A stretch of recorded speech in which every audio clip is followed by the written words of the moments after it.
Hello, everybody, and welcome to the Ohio State Buckeyes Call-In Show. I'm your co-host Ryan Stano. I'm Garrison Gaddy. Well, Garrison, we've had little pieces of news here across the wire since we last spoke on Monday. First thing I want to get to is the fact that Ohio State has hired a few new coaches, and actually they went ahead and announced the hiring of coaches we already knew were hired.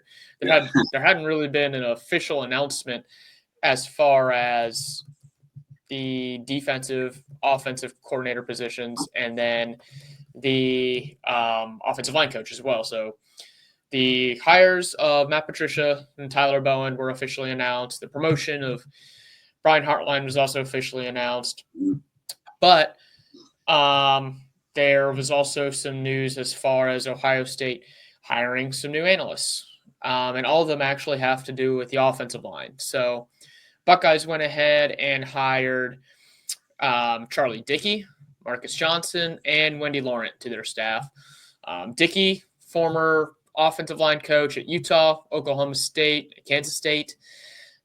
Johnson had worked before with Purdue, Missouri, Mississippi State.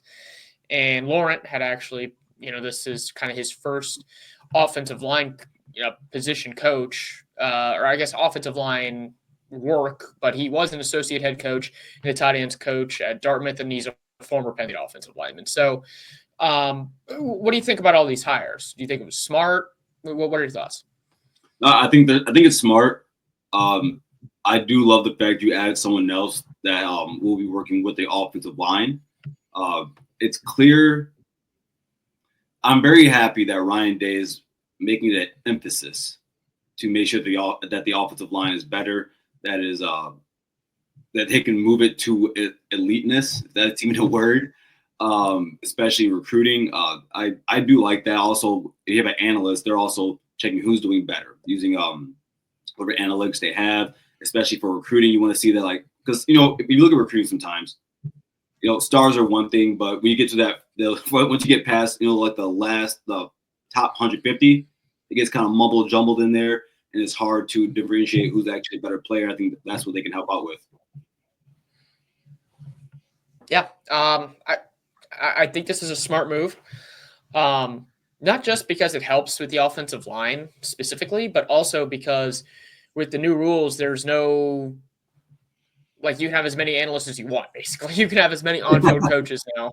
So why not spend, 80, 90 grand, whatever, on these analysts to come in, help with the offensive line, help someone, we mentioned Bowen hasn't coached exclusively on the offensive line for, quite a few years now, since I think might have been, 2017. It's been a little bit. So, just to have some guys who have had previous offensive line experience, I think is always good. Like I mentioned, they're relatively inexpensive. So I think it's smart. And quite frankly, I wouldn't be surprised to see Day do this on the defensive side of the ball too. It makes sense to. Why not bring in more analysts? What position do you think you needed at? Well, considering I wouldn't mind every position, but what position specifically do you think? Well, considering Larry Johnson still holding the defensive line hostage, I wouldn't mind hiring some analysts there for whatever the new hire ends up being, whether it's this year or next year.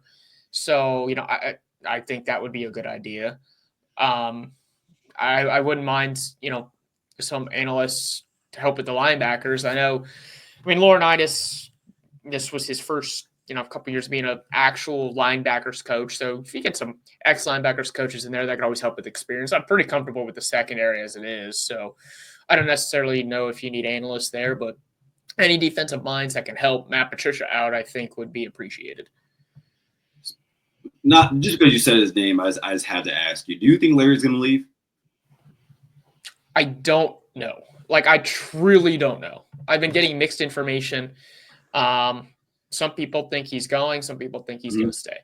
I truly don't think anyone actually knows what's going through that man's brain. It's just frustrating that it's February 20th. Spring ball starts in less than a month, and the dude still doesn't know. They won the national championship a month ago today, and now they may have to make another hire. So I I don't know. Personally, if I had like gun to my head, I would say he's coming back just because if he was going to retire, he probably would have done it right after the championship, kind of rode off into the sunset, which I still think he should do. But that's just my opinion. What do you think? I don't know. Yeah. I'm not gonna lie to you. I all last year I backed Larry. I thought he got a lot of pushback from the fan base over the last few years, actually. And I've been kind of, same thing I do with Day, hold his hand through the fire. But after Clark left, I'm over it now. I'm over it. I'm I wouldn't call him a dinosaur. And the thing is, he still does pretty good at recruiting. Yeah, I mean, his recruiting, he's too headstrong. His recruiting isn't bad, but it wasn't as good. Like he peaked 2021 is when he peaked, obviously, when he got Sawyer and JTT, and since then the recruiting side hasn't been as great.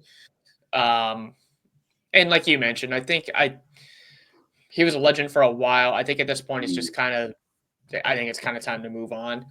I mean, I don't think there's anything left for that to happen. I think honestly, it's time for it would be time for him to move on, but it would have been better had he done it right after the national championship. That's my opinion. So I think he's probably coming back against both of our better wishes. Mm-hmm. It was good. It was good to do these comments real quick. And we'll bring up Timothy. I know Timothy. He's a frequent caller into the Michigan show, actually.